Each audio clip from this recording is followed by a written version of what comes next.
Hello, everyone. Welcome to my podcast. Today, I would like to talk about something that has been, giving me some bit of concern. I'd like to talk about the Israeli-Palestinian crisis, and I'll be very quick about this. There are two major elements about this crisis that needs to be addressed for there to be peace. For peace to come, for there to be peace in the Middle East, between Israel and Palestine, there are two major factions or perspective or let's say sides of the argument that needs to come together. Number one, let's look at the Israeli side. There are far right elements, far right Zionist hardline elements in Israel who wants to see only the Jewish people occupy that region from the river to the sea. And those people are very present in Israel. But the thing about the Israeli perspective or the Israeli side of the argument is that these people, or the Israeli troublemakers, so to speak, is that these people are very few in numbers when you compare to the population of Israel. And the same people are restrained. They are restrained in what they can do, even though they have a lot of influence. They have financial influence and political influence globally, but they are restrained in what they can do because of their allies. The European Union and the United States of America will never allow certain things to happen.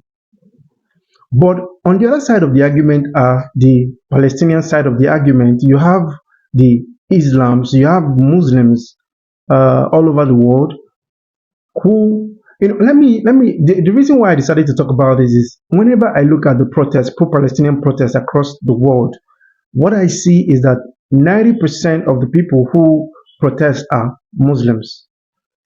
And when you look at all the Islamic militant groups all over the world, the Islamic terrorist groups all over the world, ISIS, Al Qaeda, Hamas, Hezbollah, Fulani, no, sorry, uh, Fulani militias, you have the Boko Haram, ISIS West Africa, and ISIS, all of them, Houthi rebels, all the Islamic terrorist group, all call for the destruction of the Israeli state and the destruction of the Jewish people.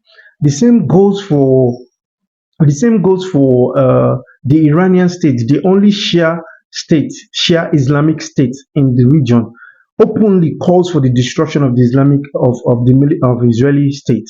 So you cannot blame me for asking this question, no matter how what side of the aisle you belong to. You would have to understand. For me, I have no skin in the game. Like I do not have.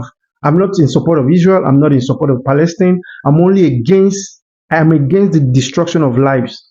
I'm against the indiscriminate bombing of civilians by the Israeli government.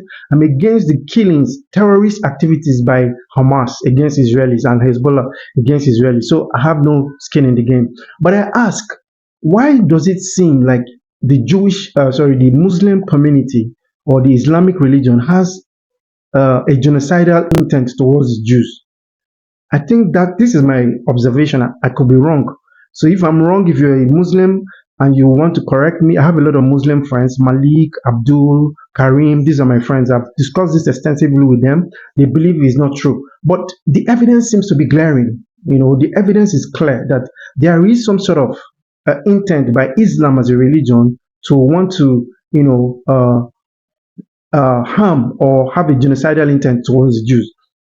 So this discussion will continue. I'll probably have a conversation with my friend Karim and some of my other from Islamic friends, Muslim friends. We're going to have this conversation going on. But before I proceed, I'd like you to no. Before I go to the clip that I want to show you, I want to say this: before there will be peace in the region between Israel and Palestine, Iran, I repeat, Iran, the Islamic Republic of Iran and its leaders need to come to the table. Any peace agreement that is hard in the Middle East without Iran saying yes to peace will never work.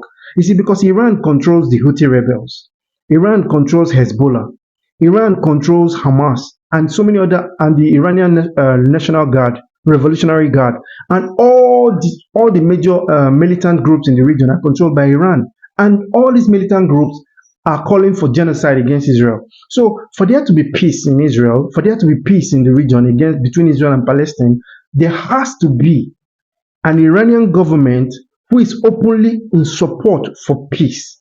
Without Iran's support, without a handshake from Iran to Israel, there can never be peace in the region. Anybody who is looking for peace in that region without Iran's input is just being utterly deceptive. Is being utterly deceptive. Whoever is looking for peace in that region is being utterly deceptive. There can never be peace until Iran comes to the table. So on the other question of whether Islam is against the Jews, well, I don't know. I think that there has to be a moderate form of Islam, such as is practiced in United Arab Emirates, who has stretched a hand of fellowship to Israel, and also Egypt, who has also stretched a hand of fellowship to Israel. And I think Saudi Arabia was about to do that before this incident. So I think that the only way for peace is for the Islamic religion to understand that the Jewish people have a right to exist. And also, the Jewish people, the extremists in Israel, has to understand, they need to understand that the Palestinian people deserve a right to a high quality of life, to have a right to exist. But until Iran says we want peace in the Middle East, there can never be peace. So watch this clip and you can have your opinion. Please, if you have any suggestion, any opinion, you can drop your opinions in the comment section, and also you can send me a private message if you want to have a conversation with me about this. You can inbox me and I'll meet up with you and we can talk more about this. But we know that once there is peace in that region, there will be peace all over the world. Thank you.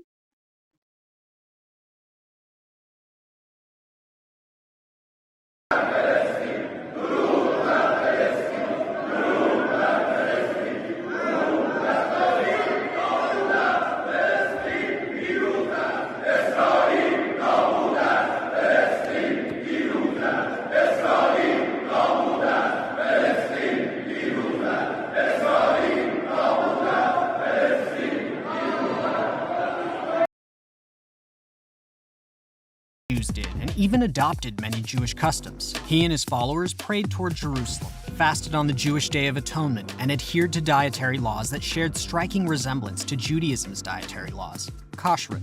He also adopted the Jewish ritual of circumcision. Muhammad assumed that because of these similarities, the Jews would look favorably upon Islam and be willing converts. But he was wrong. The Jews put up a strong resistance to Muhammad's claims of prophecy. For starters, Muhammad claimed to be a prophet centuries after the end of the Jewish era of prophecy. Malachi, the last Jewish prophet, had died some 1,000 years earlier. And according to Jewish tradition, the seal of prophecy was only to be reopened when the Jews were able to return to their spiritual center of Jerusalem at the end of days. It was also unacceptable to the Jews that Muhammad viewed Jesus as a prophet. In addition to conflicting religious beliefs, the Jews were concerned that, like Jesus, Muhammad would be deified, and they would once again experience terrible persecution. As time went on, relations devolved further. Muhammad and his believers levied accusations of treachery against the Jews, and they fought and massacred many. When they laid siege on the forts of the Jewish tribe of Banu Qurayza, all of the men were beheaded and the women and children enslaved. Who survived?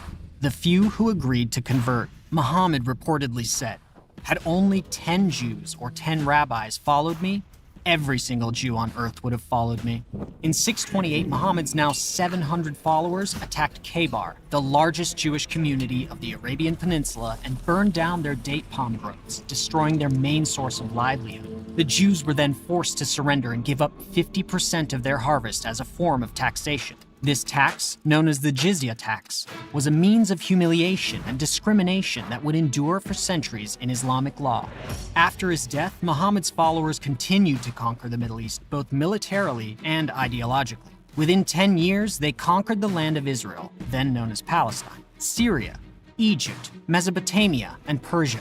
They advanced across North Africa and in 711 conquered Spain. By the middle of the 8th century, 90% of the world's Jews were living under Muslim rule. In Islam, the Jews had a new adversary, but no generalizations can be made about Jewish life under Islamic rule. It was as varied as the rulers that reigned. Although Jews were allowed to practice their religion, they were always treated legally as second-class citizens, officially designated dhimmi status, and subject to strict rules. If the Jews kept their heads down and paid the heavy annual tax, they could generally live without fear of forced conversion, massacre, or expulsion. Subscribe, like, and share.